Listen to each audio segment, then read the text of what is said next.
Hello, how are you all doing? Let me pull this up in the group so that I can see your comments. I'm looking forward to this conversation. I feel like I've done this topic before, but probably not for a couple of years. And this has been coming up for clients quite a bit recently. And I think just with some of the, there we are in the Facebook group, with some of the changes we've had in our online space and with the industry and with, things just being more saturated. We've talked about this so many times this year with it being a buyer's market and not a seller's market. I think that the question around is high ticket dead? Should I switch to a low ticket offer? Should I change my prices? Should I change my business model? I think it's just louder than it has been, at least for my clients in the past. So that's what we're going to dive into because I have the benefit of getting to see what's working and what's not working because I work with clients one-on-one very closely, and many of them for years, and I have clients at every stage of business, and I'm in multiple masterminds with people who are at multi-seven figures. So I can give you the insights into what is working, what's not working. So today we're going to talk about, is high ticket really dead? And we're going to have some real talk about the business models that are booking out and making money in 2024. Before we dive in, some announcements. So talking about booking out, if you are ready to get fully booked in your business, I have a fun new free masterclass happening next week right inside this group called the Fully Booked Method. And I'm going to walk you through one simple strategy that works for pretty much any service provider. This is what I've used to get and stay fully booked with 20 to 25 one-on-one clients for the past 5 years. This is what helped me first get fully booked, and it's still the same strategy I am using today. And it is what supported clients of mine to make far more money than me in various niches, industries, models. We're talking 500K per year up to $1 million plus per year using this simple strategy. Obviously, if you know me, you know I'm not a one-size-fits-all approach person. I do not think there is one strategy that works to get fully booked. However, this is a simple strategy that I just know works and I really stand behind. And I'm an expert in. I'm an expert in being fully booked because that's what I've been doing, especially for if you have more of a one-on-one model, but this will work for group programs as well. So that is happening next week. If you sign up, you'll get access to a bonus playbook to help you master the fully booked method as well as to put it into practice. And I'm also going to enter you into a chance to win a free one-on-one strategic planning session with me.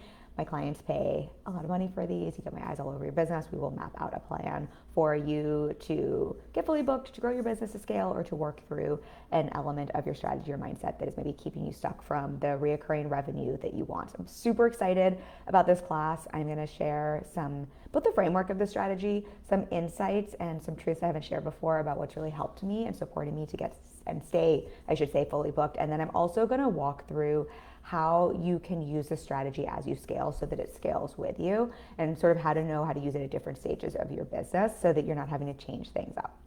I am very excited about that. And then did I give?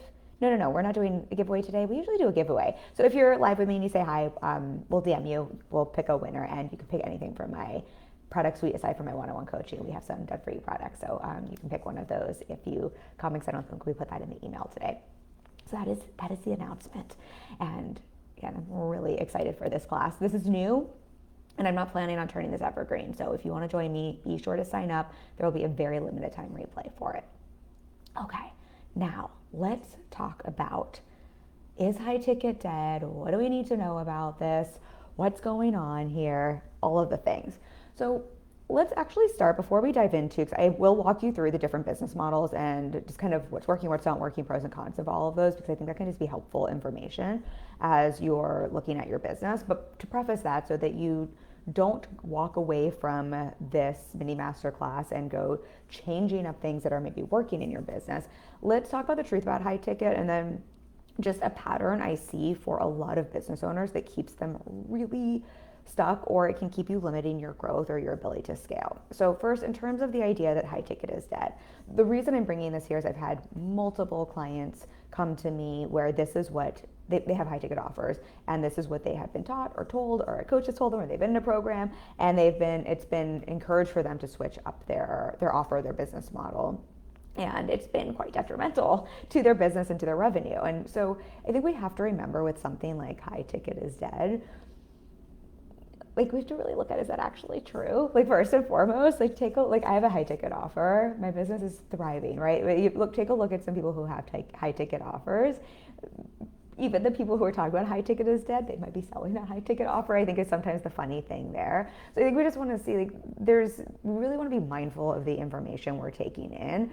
I think where this is coming from, what we want to remember is usually when people are saying this sort of thing, that's marketing, right? It is, and it's marketing that is, whether it's intentional or unintentional, it's preying a little bit on, I think, the fears and insecurities of business owners, and particularly of just the climate we're in right now, since we are just in a time where it is quite saturated in the online space. There is a bit of a trust issue in the personal development space. It is a buyer's market, just meaning there are far more buyers than there are sellers. And so then I think and the economy is doing what the economy, tends to do every so many years. So all of those factors come into play. I do think what is actually true is not that high ticket is dead. I think what's true, and what we want to understand is what is true is that we have a more discerning audience, world, more discerning buyers than ever before, and people are being more mindful and thinking a little bit more about what they're investing their dollars into. And if you have a high ticket offer, I think we just have to understand a business model and customer journeys. A high ticket offer, right, that might require a longer customer journey, more marketing, more touch points to create enough trust or to help someone understand why your offer and not someone else's. So I think that's what's true. I do not think at all that high ticket is dead. I wouldn't have a business if that were the case. And again, if anything, we're doing better than we have in the past, right? I just don't think that is true at all. But I do think what is true is that audiences, customers are more discerning than ever. And I think, a lot of people got burned in our space. I also think people just have different financial situations based on what's going on with the economy. So I think people are just thinking a little bit more or taking a little bit longer to make high ticket investment decisions than they were in the past. And I think that's the part to understand that's true here. But then we just want to make sure we're solving for the right problem. I talk about this is my coach has drilled this into my head. We want to identify and solve the right problem. If we think the problem is that high ticket is dead, and high ticket is not dead, right? And that's the best model for you. And that's the thing that allows you to be the most profitable and that works with where your strengths and zone of genius are. And you go and change that, you're solving the wrong problem and actually creating a problem in your business. If the truth is a high ticket is not dead, but audiences are more discerning than ever, right? It's a buyer's market. The right problem to solve is, great, we all need to get better at offer delivery, right? At tightening up our offers, at what we are actually presenting to people, as well as our marketing and sales, right? Teaching people why us and not someone else's offer, why you're the best option for someone.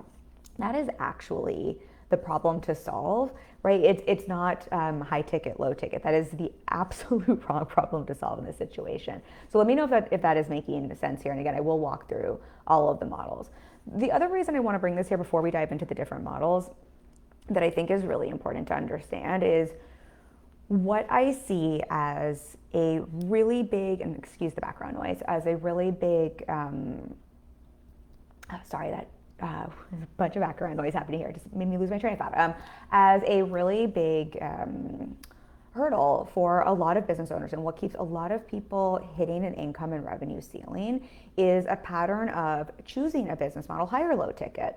Right, let me actually pause and explain this. I have multiple clients who have high ticket, right, who have come to me and have been encouraged to switch to low ticket, and that has just kind of really been detrimental to their business. Meanwhile, I also have clients who have scaled with low ticket offers, right, and that's the very thing that's taken them to $1 million. And the reason I'm sharing that for you is that I think if we don't understand that both things are true here, it's very easy just to think it's high ticket, low ticket, but both things are true here is because each of those the business owners who are scaling with low ticket, also high ticket offers, right? But they're very clear on what stage of business they're at, what business model really matches their strengths, what those trade-offs are, and how to work each business model. It's not because of high ticket, low ticket itself. So I think understanding that, but the reason I think that's important to understand is if you don't know that, right, and you hear, someone's crushing it and scaling to $1 million with low ticket, and you're in a place where maybe you're struggling to book clients, or you're not making the money you want, or you've been really at your business for a second and it's not popping the way you want, right? Our brains are just so wired to do that thing where we look for the shiny object, we look for the secret, we look for the quick fix, we think other people know the right answer for us, we want to look and see where the grass is greener, and we're like, that's why, right? That makes sense, that's why. right? I can see we have a lot of parallels here. I'm not getting results, they are. It must be, I just have the wrong offer. And I know I've talked so much about picking a strategy and like pretty much any strategy will work, picking and sticking with it. It's sort of the same with business models and offers, high ticket, low ticket, with a caveat.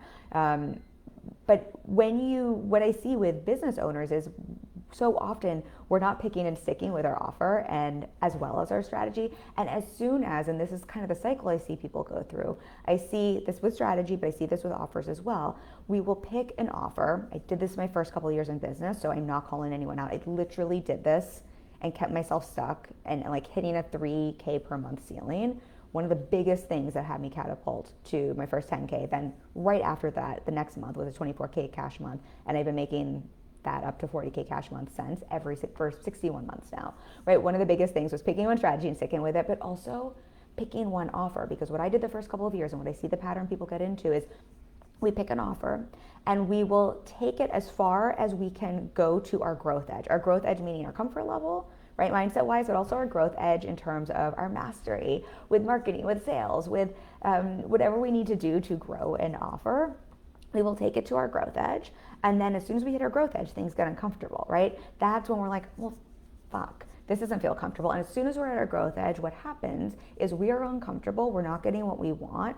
And to move past our growth edge, whether that's getting uncomfortable, whether that's learning a new skill, whether that's digging in and like mastering sales around this offer, mastering the messaging, whatever that might be, right? That requires some effort, that requires some time, that requires some mastery, that requires something that is very uncomfortable to our brain, right? That feels like hard work, even if it's not necessarily hard. And so what feels then, or what makes a lot of sense to the brain is like, well, wait a second, I've taken this as far as this can go. To go from here to here is just gonna require so much efforting. And then what do? We start to notice, oh, but this over there, that seems so much easier. And it's sneaky because then we go and pick another offer. We go and pick another model. I did this. I started with 101 and then I was like, oh, memberships. Like that's such an easier way to make money. It costs less, it's low ticket, right? It's recurring revenue. Let me go jump to that. Let me go create a membership. And here's what's sneaky. I created a membership. And because I was now at the bottom of that learning curve, right?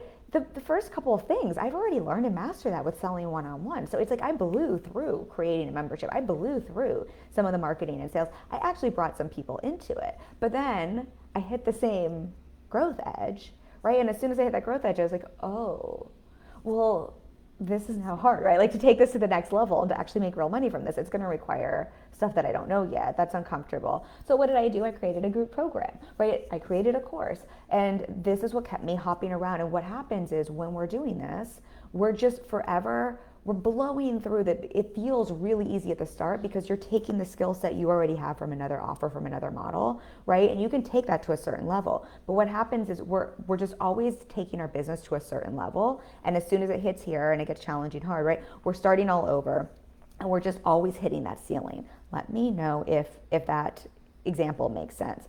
And so this is why I think it's just so important to understand that why like conversations like is high ticket dead.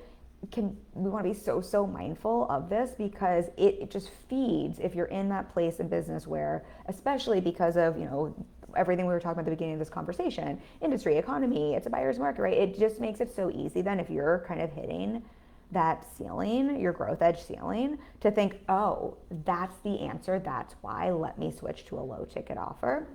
Or conversely, right, if you've been selling low ticket and you're like, kind of hitting that ceiling, you're like, oh, let me switch to a high ticket offer, let me switch to a different offer or do a different business model. And there's just so much nuance there. And usually what's true is that we actually need to move through that growth and learning edge. That being said, and this is why I want to talk through some models for you. I do think there are right models and wrong models for business owners. I know I don't say there's a lot of right and wrong in business, but I do actually think that choosing the right business model for your strengths, for your zone of genius, for how you're best able to deliver a solution, for what your audience needs, and for what matches your lifestyle and the profitability you want to have and the kind of business you want to have.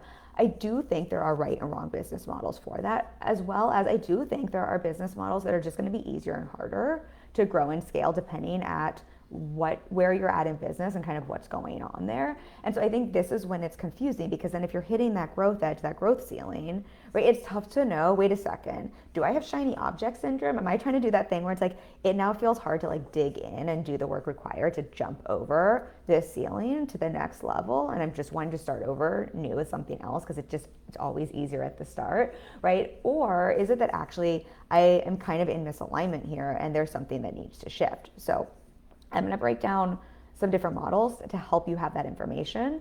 But I wanted to start with this part of the conversation here, because otherwise I'm going to share kind of the pros and cons and what's true about models. And it's just going to be really easy to latch onto the shiny parts of a model, as opposed to, wait, let me check in with what's actually going on and why I might want to choose or change things up, or really pick and stick where I'm at.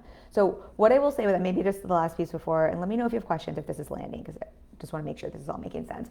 I do think, so as much as I'm like, yes, pick and stick, go all in with one thing, pick one strategy, pick one offer, pick one model. And in general, this is not a hard and fast rule, but for most people, for most businesses, picking one offer and going all in until at least the 6-figure mark, where that is easy and reoccurring and there's enough demand before adding on another offer or model. I would say for most businesses, honestly, what really is going to be the most scalable and sustainable is taking that to multi-6 or even 7 figures before adding on something else. But at least 6 figures where that is consistent, reoccurring before adding on another model is really important. So I think we just want to remember that, because I think there are times where you do want to choose another model or add something else on. So I don't want you to walk away from this conversation. Let's say you're at a really healthy 6 figures and you have scaling is solving for a capacity problem. I say this to clients all the time. Scaling is not because we just want to scale, right? There's just like such weird noise in our space about the idea of scaling. Scaling is solving a capacity problem, meaning, and it's about making more money than your expenses, right? Like your profit exceeding your expenses. But I always think like we're ready to scale in terms of adding on another offer when you have so much demand and not enough capacity to fill that, right? Like that's when it's time to think about adding another offer. Similarly, as we're talking through these offers, there are times where it does make sense to drop what you're doing and pick something new, but usually that's because, right, it's out of alignment, it doesn't fit your strengths, it doesn't fit your zone of genius, it doesn't fit what your audience most needs and is willing to pay for, the delivery model there, or it doesn't fit your lifestyle and kind of like what's required, like for the stage of business you're at to be able to make profit from that model. So keep those things in mind as we're talking through this.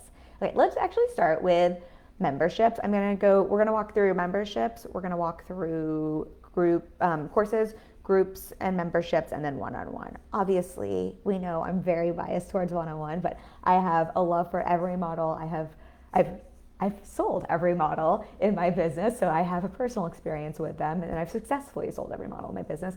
And then I also have clients that I've helped scale with every model, so I have quite a bit of insight into all of them. So memberships. I think memberships are a really interesting model. So the reason I say interesting is because what I love about a membership is that it is really set to give you reoccurring revenue, and something I'm really big on supporting clients with and looking at where possible. If you took my masterclass 20K Months Multiplied, we talked about this a lot. Where possible, this isn't the case for every business, but I really like looking at, is there a model here? Is there an opportunity for reoccurring revenue? Because I just find that is really helpful for a lot of businesses in terms of sustainability and cash flow, but it's also very nervous system regulating for most of us to have that reoccurring cash flow coming through the business to cover expenses, obviously, and to be able to pay yourself well. So I love a membership model for that. So I think a membership model can be great for that. I think a membership model is really great for if your audience, what their needs are, what they're willing to pay for is something that they kind of need something new and fresh regularly, whether it's every week or every month.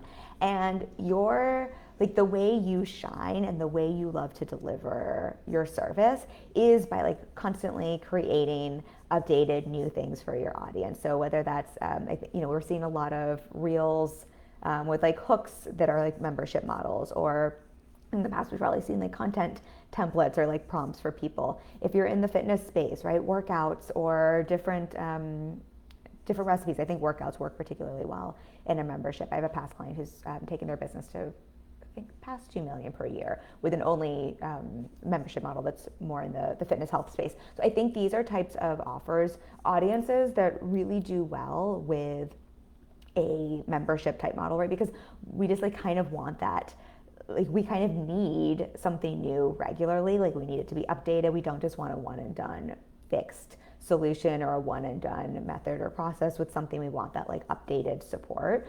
And also if that's sort of like, that's the way you thrive, you're like, I just love being like on this and being able to create new stuff for my people and like giving them something new and like updated every week. I think that can be a great model for you. So I think that's like just some of the pros there in terms of the membership model. Now, I think and I think the other really great, I would say, pro here is memberships in general are usually more accessible. So they're, even if you have a higher ticket membership, it's usually because it's not, the more one-on-one access someone gets to you, right, usually the higher ticket the offer. So in your business, whether you have an offer suite or this is your main model, because a membership tends to be the way it's going to be profitable is you're going to have tons of people in that, right? Someone gets less one-on-one access to you, even though they might get access to you on, like, say, a group call, right? Generally speaking, then it's going to be the most accessible offer, even if it's a higher ticket membership in your offer suite. Hopefully that makes sense. So I think for that can be, that can be really nice for your audience in terms of having that accessibility. I think it can be a great model for a lot of businesses just to have on its own. For example, if you have that fitness-based model or like a workout type model, let's say that's your business. And I think it can also make for a really great funnel, an entry point into, if you have an offer suite and you have a high ticket offer, right? This is a really great access point for people to get to know you and your work a little bit more. I know quite a few people who are using memberships successfully in that way, where it's not their main moneymaker, but it is the funnel that kind of like brings people into their world. So lots of pros of the membership. Let's talk about maybe some of the realities about what goes into a membership. So I think the truth is, and maybe I shouldn't say this, but I think it's just the truth and worth saying, I think memberships are one of the toughest models to monetize and to get profitable if you're starting your business and if you aren't already making, honestly, like multi-six figures and you don't have a large audience in front of you already. Memberships are so much about volume. And memberships, like the truth with a membership model is what you're signing up for. And I think this is just one of the things to check in with and to see, you're really looking at your whole, to have this be successful, you really do want to have a large audience to start with, right? Because even if you have a high ticket membership, let's say your high ticket membership is like $250 per month. If you want to make 10K months, let's just do the math on that really quickly. Let's just do the math. $10,000 per month divided by 250, you need to have 40 people in your membership. And we have to remember to have 40% of people come into a program, right? Let's just say you have an epic conversion rate of 10%, right? We have to do the math of, that means, how many people do you need to have coming through, not just your audience, but actually coming through your sales funnel to bring them into that membership, right? I can't do the math on that. Would that be 400 or 4,000? I think that's 4,000 people, right? Let me see. 4,000. Yeah, that's 4,000 people, right? So to have 40 people come into this is at a high ticket membership, right? Most memberships are going to be like $39 or $15. So if you want to make $10,000 per month from a membership, and let's say you like have nailed your messaging and your marketing and your funnel, you have nailed that. And because I think a normal conversion rate is about 1% to 3%. So we're talking about like, you're already like a unicorn. You still need 4,000 people going through your funnel. And then I think the challenging part with this kind of model as well is there tends to be a high attrition rate in terms of like the other part. So your job then is making sure you're growing audience and like really nailing your marketing to get those conversions in. And then on the back end, keeping people in, right? Because you only continue to make $10,000 a month if you're keeping those 40 people into your program. And so a big part of memberships is starting to learn what's your attrition rate, meaning how many people fall off and after how long. And that's going to be different for every program, and continuing to bring people in to fill that, right? So that you're continuing to stay essentially fully booked with your offer. And because of the volume involved here, right, this is usually a model that requires a ton of you just need to either have a really big audience and be really great at marketing, or you're probably spending a lot in ads. But because of the attrition rate, you have to make sure that your ad spend is not outpacing how long people are staying in your program so that your program stays profitable Hopefully that all makes sense. So this isn't that this is a bad model, but I think we often just see, oh, the reoccurring revenue, someone's making $10,000 a month or someone's making $100,000 a month from membership. And we forget what goes into making that happen, or how much spend in terms of time and ad spend it needs to go into making that $100,000 a month, right? When you're seeing people make those results, either they're just crushing it on social media, right? And they have a large, we're talking an audience of, over 100,000 people, usually much, much more than that. But they're also probably dropping tens of thousands of dollars per month into advertising. And, and they've done the math where that maths out because people are staying, they don't have an attrition rate that costs more than they're spending on ads. So again, it's not that this can't be a great model, but generally speaking, this is the model. Oh, hey, Claire, wait, I'm just seeing the comments now, but this is so weird. Oh, because they came in a minute ago. I thought that I missed them. Laura says, hi, loving this conversation. Not enough of this kind of info out there. That's why you're my business coach. I love you. I love you both. So glad this is landing. And if you missed the beginning of the conversation, I think, Laura, you'll appreciate that as well. So I think just normalizing this, seeing memberships can be a great model. Again, I have clients who have scaled to $1 million, and memberships have been part of that, but all of these other factors have been into place, so it's made sense for them. This is a whole different conversation, so we talked about a couple weeks ago. Don't forget, scaling to $1 million, does that mean you're paying yourself $1 million, right? They also had the revenue coming in where they could afford to drop tens of thousands of dollars per month into ad, or they had audiences of multiple hundreds of thousands of people, right? And really love marketing where that really made sense. So generally speaking, I would never tell you what to do, but I would just say generally speaking, just know that. And that this is probably going to be one of the harder models to start with to reach if you want to make consistent 10K months. This is probably the toughest path. Don't get confused by like the whole passive revenue or like the reoccurring revenue part of it. But if you're at multi six figures and you have a big audience and you love to market or you're crushing it with ads, this might, and you have an offer, right, where people have that reoccurring need in terms of that information, this might be a really great model to scale with. Okay, be mindful of time because otherwise I'll just talk about one offer forever. But let's talk about the next one. So courses. I think we all know what courses are. I think courses are also a really interesting model in that I think they get a lot of, it's like a lot of funny marketing in our space. I think courses are, correct me if I'm wrong, maybe this is just where I'm in, but I think courses are one of the most sort of marketed models to new business owners is like, let me teach you my way to make courses and make millions of dollars online. Like this is the way to passive revenue and like never having to work ever again in your life. And like anyone can make lots of money from courses. I feel like that maybe that's just some of the spaces I've been in and maybe that's old marketing, but I feel like courses in particular just get that kind of like shininess to them. And so let's talk about like pros and cons of courses. I have, again, I'm quite biased here as a one-on-one coach. I have a love for courses. I have taken some courses that have really supported me. So I actually believe in the course model.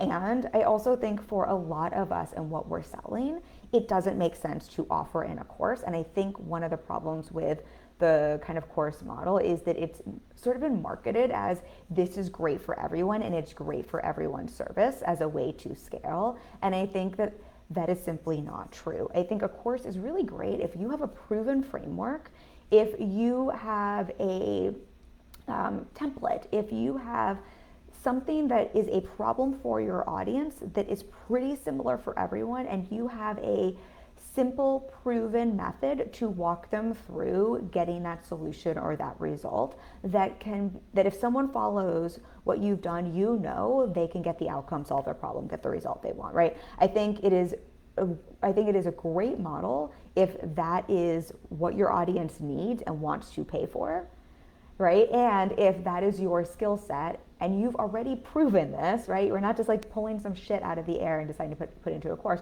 You've already proven that, and you have something that is really replicable to get people those results. I think that's when a course model can be a really great model for someone.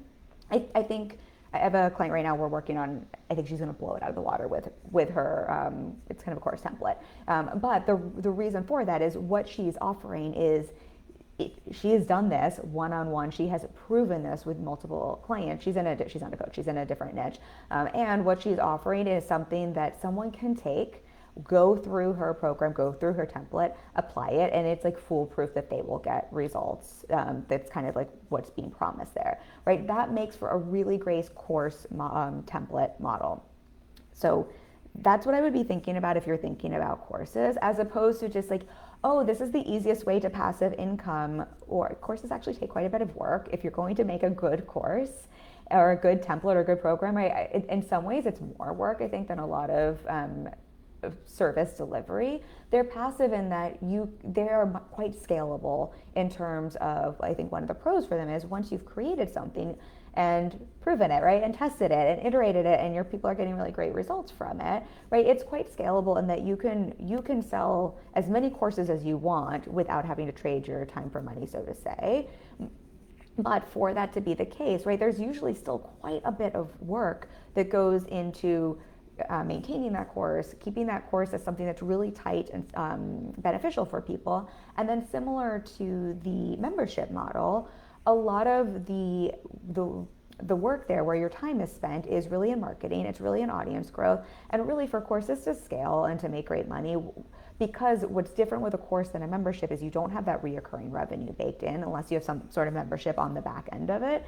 It's a one-time purchase most of the time with a course, right? So really the way you're going to monetize a course is massive audience, lots of marketing, and then usually ad spend, right? Like you're just going to cap out otherwise because you're looking to always be selling something new. It's kind of like the difference between that and a membership. And again, that's not wrong. I have clients who have scaled to really great levels with courses. I have peers that have scaled to $1 million plus with courses, but I think we want to remember what's involved. Yes, maybe you're not working 40-hour work weeks, but there is definitely work involved, and there's definitely quite a bit in terms of like keeping your course up to date. And really, I think today we're in a time where I think people will still absolutely pay for courses. I'm taking a hybrid course like coaching program for ads right now, and I'm happily paying for that, right? I think there's still quite a need and people will still pay for courses, but kind of what we were talking about at the beginning of this conversation, we just are in a buyer's market. It is more saturated than ever. People have been burned.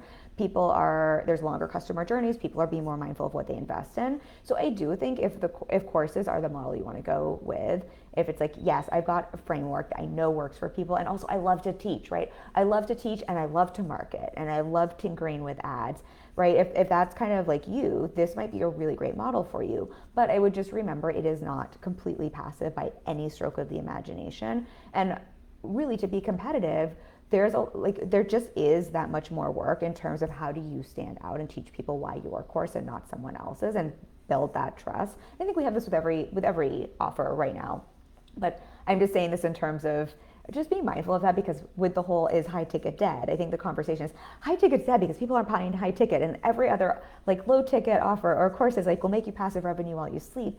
And I think the truth is just somewhere in between. There are just pros and cons, trade-offs for everything. And what's true is the model that fits your strengths, the model that fits your delivery, the model that fits what helps you best solve the problem for your audience. That is the number one question I'm always asking myself is, what is the best way I can help my audience, my people, solve the problem they have that is also the way that I want to show up to solve that problem, right? Where is that hybrid, that we have the Venn diagram, that overlap, that people will also be willing to pay for, right? Those three circles, that's going to be the best model and offer for you. So, and I think with courses, just the thing I would really be thinking about is when you're seeing people crush it with courses, and you absolutely can, again, most likely this is something that they have iterated and really done the work on the back end that you can't see to refine that course so that it is super tight. I have never taken any of Amy Porterfield's programs, but she just comes to mind because I think she's such a course model person, and Marie Forleo as well.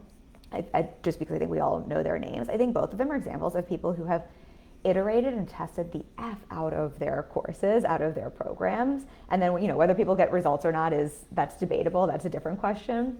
And, I think for those of you who want that one-on-one interaction and like to have that feedback from your people, a course model might not even feel that great for you because you are just going to be kind of giving it out to the masses. But I think those are great examples of those are passive in terms of they don't have to trade hour, like they don't at 3 p.m. on a Tuesday need to be on a client call.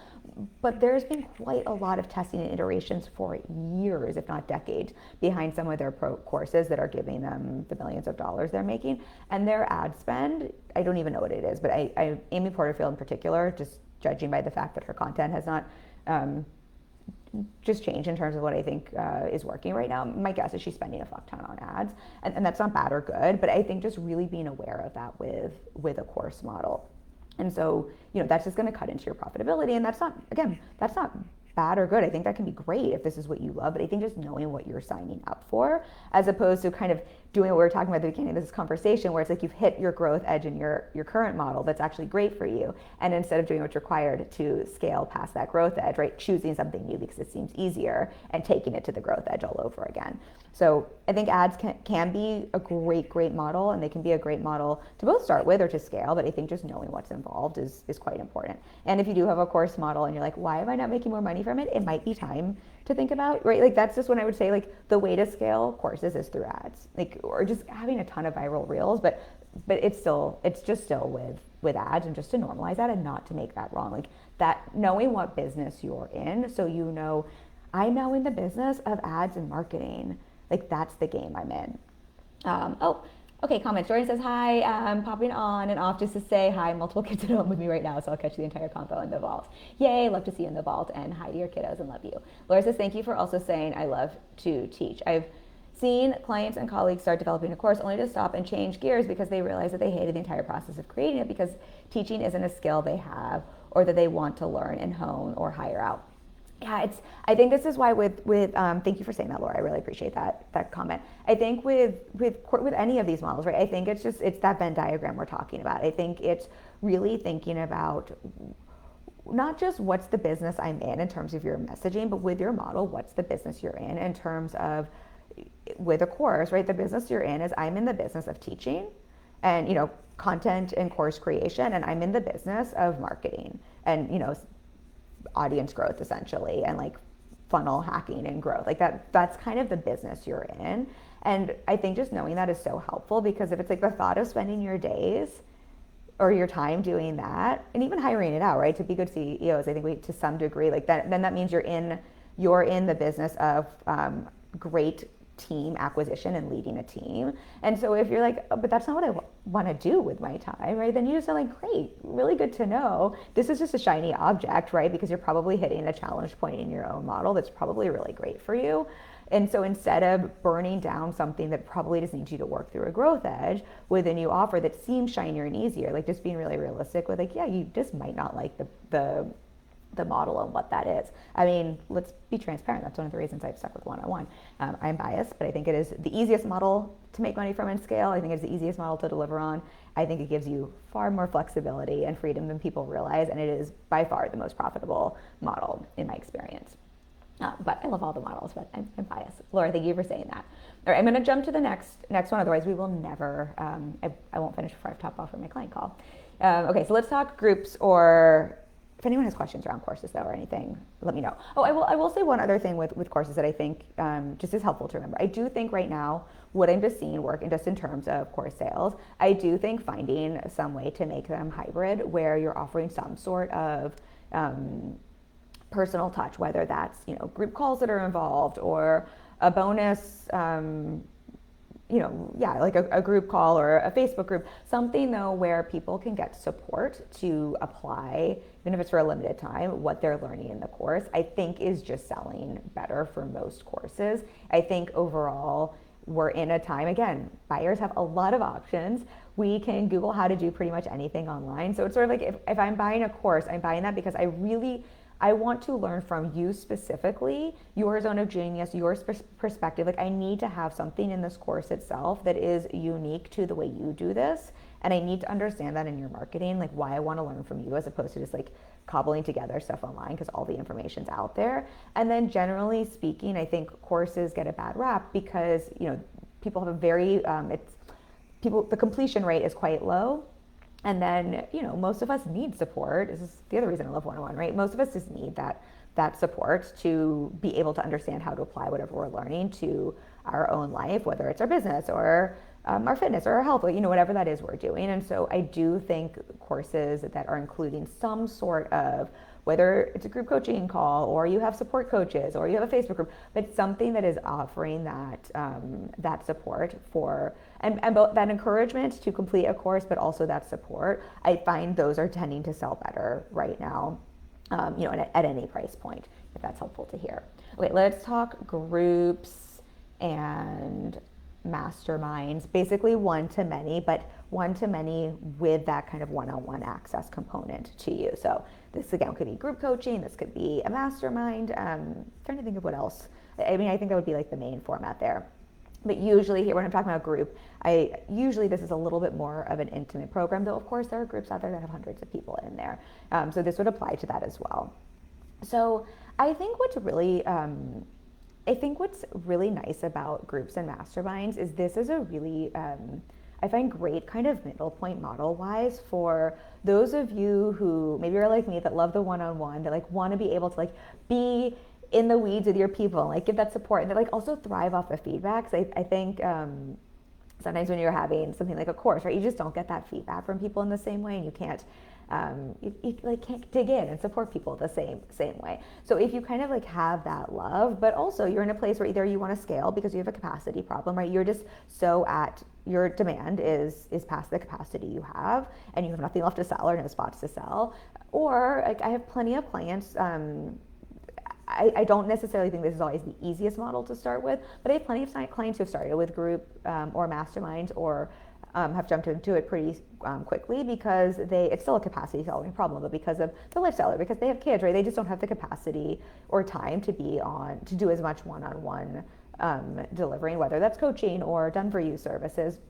And so they've moved into groups and masterminds pretty quickly. Or I can think of a couple clients who started with this model. And so I think what's nice is this is a great model where you can still have that sense and feeling of like I can still personalize things a bit to my audience. I can still really kind of get in there and have that kind of that high touch feeling with my clients. I can still give them that kind of level of support, but I don't have to, it's not so personalized and individualized that I'm also then needing to give up as many of my hours for each individual. And so because of that, like I think that can be a really great model for a lot of us as service providers. And I think again, because it then requires a little bit less trading time for money. I'm saying that in air quotes, and that, we're always trading some time for money, but you can have one call with multiple people on it at a time, right? They might just get a little less time from you. And I think that could be a benefit too, because people learn from one another. I think this can be, again, great for those of you who are ready to scale, who are just like at capacity, at demand, right? Like you need a place to put that overflow. I think it can be great for those of you who have kiddos at home or who just frankly don't want to work as many hours, right? I think it can be a great model for that, but you still want to deliver that high touch, and you don't want what's involved with a course or a membership in terms of all of the content creation and all of the marketing that's involved.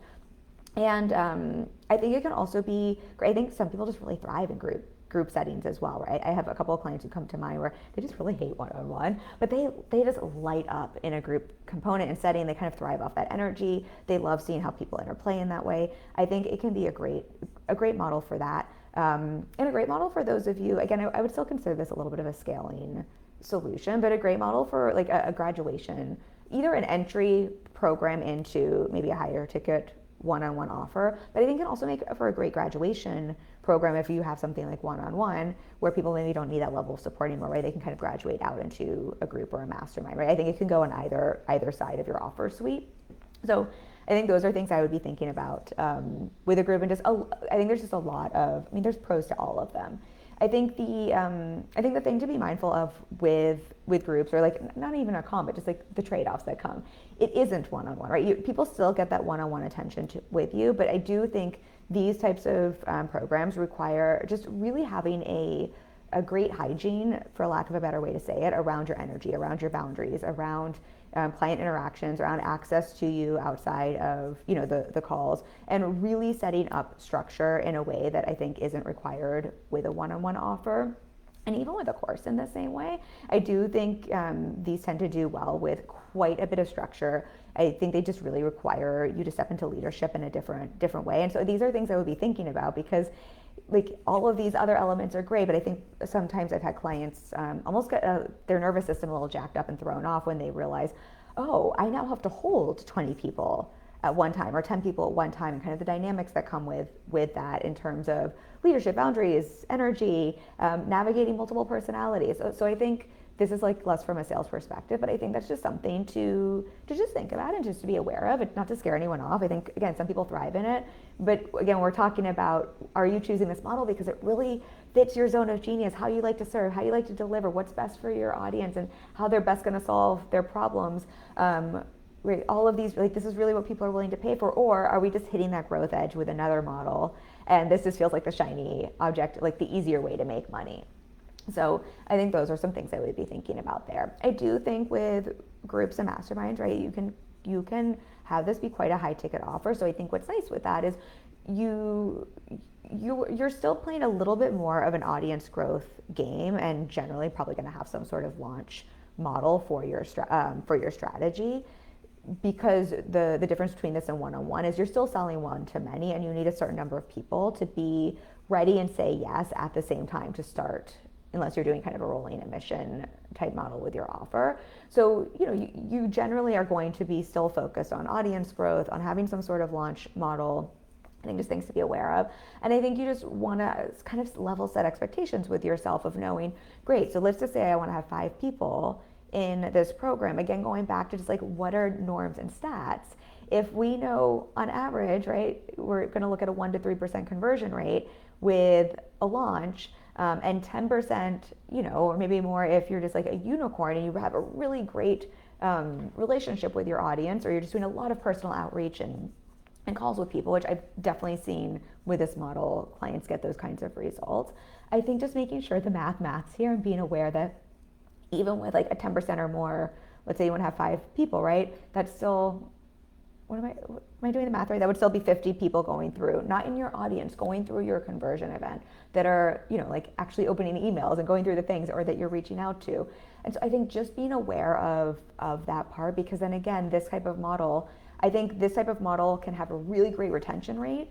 I have a couple of clients who are in this model. What's great is once they filled it, right, a lot of people are staying in round after round. So after that, every time they launch, they just have a couple of spots they need to fill. And I think that can make this for a beautiful model. But just being aware of, if this is a model, let's say you want to start with in your business, you probably are going to want to spend a little time focused on that audience growth and nurturing. And that this is going to be more required with something like a group or a mastermind than it is with one-on-one, just because you want to have a certain number of people to make it viable at any given time, right? So it does, I don't even want to say that it's harder. I think it's just again, level setting expectations in terms of, I think it's just a little bit more challenging as a model if you're choosing this to start. It's generally not what I recommend clients to start with if they're starting a business. Though again, I've had a few clients who have more for reasons because of their time and capacity. But I think this is where this becomes a really beautiful model for a lot of you to scale into, because usually by the time you're ready to scale into this, right, you have the audience, you have the demand, you have kind of that overflow there, which makes it make sense to then launch and to move into this. I'm just going to set off my timer that's about to go off, and because I have a call after this, I always set my timer just so it doesn't beep in your ear. And then I think what's nice with a group or a mastermind, right, this can be as scalable, like this can be as intimate as you want, right? The more intimate, maybe the higher ticket it is. So the fewer people you need to have come through to reach your revenue goals. Right? I think you can build $1 million business with just masterminds and groups, right? Keep them intimate and have them at a high ticket price, and people are still investing in those. I promise you. But again, it goes back to the conversation at the beginning. It's looking at really making like the delivery, like the structure, like everything in it. We're really focused on making that excellent, and we have to teach people why your mastermind is excellent and not just a bunch of fluff, right? Versus, there's so many options for people to choose to. And then I do think, this is the kind of model where you probably just are going to be focused on just a bit more than say one-on-one audience growth and marketing, so that you can keep these kinds of offers full. Just going to see if there's, okay, no, just because I seem to be missing questions. Okay, I'm just going to spend a couple minutes on one-on-one. It's ironic, this is my favorite model, and we're probably going to spend the least time on it just because of a client call. But one-on-one, obviously, that's all I do. So, and I've only been offering one-on-one. I've offered all of the above and tested them. So I feel, like I can know for myself, and I always give myself permission to change my mind, and I might offer something else in the future. But there's a reason I've only offered one-on-one for the last 5-6 years, probably 6 years, and I've been fully booked for that last time. I honestly think I think it's the best model. There are trade-offs to it, but I think what's great about, and obviously not everyone needs to have a one-on-one model. I have clients in every model above, but I also get to have my preferences, and I'll share those with you. I think and I'll just share the trade-offs. Like, I think the beauty with a one-on-one model for most business owners, this is going to be the easiest place to start, the easiest way to make your first 10K month or first 20K months, and to make, your first six and multi-six figures. And the reason for that is because you're serving one-to-one, you don't have to create new programs all the time. You don't have to create something that's structured where you know your audience so well. You can really tailor your work to each human, which I think just gives you a lot more flexibility, especially as you're figuring out what your niche is, what your specialty is, right? You can sort of personalize it to each individual who comes through the door. Then as you scale, obviously you're probably going to have more humans who kind of fit the same demographic, same problems that they have. I think you just don't need a big audience to sell one-on-one. I have clients who have scaled to over $1 million with audiences of less than 500, and clients who only do one-on-one who are making multi-six figures with audiences of less than 500. You just don't need a big audience because you're offering a one-on-one service. You can price this at a higher ticket. You don't need as many people to reach, let's say it's the $10,000, and let's say you charge $1,000 per month, which is, I think, even on the low end for most one-on-one services. That's my timer, so I will wrap this up. You just need 10 humans, and there can be a really high retention rate with something like one-on-one. The same with group and masterminds. And so once you have your 10 clients, right, you're generally, like, I'll use myself as an example. I have 20 to 25 clients. Most of them are renewing. So at any given time, I might have a handful of clients that are graduating and spots opening up, but it's not like I have to fill 25 client spots every month, right? It's maybe I have one to two or three opening up, if that, because clients are staying on. So once you get fully booked, which is why I'm offering the fully booked method last week, sign up for that. I'm going to walk you through a simple strategy to get fully booked, right? Once you're fully booked, it's so much easier to stay fully booked. So I think it is one of the easiest to sell. I think it requires the least marketing. It still requires marketing, right? We're doing if you're selling high ticket, I think the thing just to remember is high ticket generally means a longer customer journey, the same with groups and masterminds, and generally needs more, like, the higher the ticket you sell, the more time someone generally needs in your funnel with you. It doesn't have to mean time in terms of months or years or days, but time in terms of the content, like the time they're spending in your world, right? Someone could binge all of my content on my website in 2 days, and maybe not, it would take longer than 2 days, but like they could spend 2 days doing that and have moved through that customer journey. But generally the higher ticket, the more someone needs in your world to be ready to invest and buy. So like there is still marketing required, but it's just not the level that is required with something like a membership or a course. And this builds in a reoccurring revenue model where, again, you tend to have a high retention and you're making that revenue every single month. So it's like the benefits of a membership without the marketing ad spend lift. I'm just tinkering with ads now because I want to learn this to help clients, and also so that we can future proof my business. I've never needed ads, and so this makes it one of the most profitable business models because I have a very low team spend and no ad spend, right? We're just doing that now for future proofing. So it's also, I think, one of the most highly profitable models. I think the big con and trade-off, and then I'm going to hop off this live stream. I would say the two big, and I don't think it's a trade-off, but I think it's just knowing, do you like being one-on-one with people? You are literally going to be scheduled and trading. After this, as I'm mentioning, I need to be available for a client, right? I just need to be available for my client and to put in time. Personally, I would rather be on calls all day, every day, than have to create new course modules and update course modules. Doesn't mean I won't ever offer a course, but that is, like, I love client calls. So for me, it's great, but I think, it is still super flexible, but you do have to be a little bit more structured in terms of scheduling things out, planning things out, right? Super easy to do, but you do have a little bit more of that going on. And then I think for, just to name it, to tame it, this doesn't bother me. This is my zone of genius, but you are just generally holding people's things more because it is one-on-one in that capacity. And I think kind of the more one-to-many you go out, the less of other people's things you're holding. So I think this is probably the model the most, where it's sort of like that hygiene we were talking about is most required, and just having those boundaries and just really, just doing the mindset work yourself to not take on people's things, I think is particularly important with a one-on-one model. And I think that, and kind of like, just knowing that your schedule might look different, and just checking in with, is that trade-off worth it? I will say though, I mean, I take a lot of Fridays off. I just took a 4-day trip. I had a half day yesterday. It's not like you have to work all the time. It just means that you're going to be scheduled and just have to probably, be a little bit more mindful of how you're scheduling time off or the things you're doing. Okay. I am now going to go because I've got a client call. I love you all so much. Thank you for hanging with me. I hope this was valuable for you, both hearing about the models, but also understanding how to think about the models you're choosing and when it's time to maybe shift and to actually make a switch, and when you're in that shiny object syndrome. If you have questions after this, drop that for me. And then again, if you want to learn one simple strategy, not the only strategy, but definitely one of the simplest strategies that's worked for me. It's still the strategy I use today to stay fully booked, to help you get fully booked in your service-based business model. Take me up in next week's masterclass. It's completely free, the Fully Booked Method. I will drop a link for you below. I cannot wait for that. I cannot wait to see you. Again, I love you all so much. Thank you for being here, and I'll see you next week for the Fully Booked Method. Bye.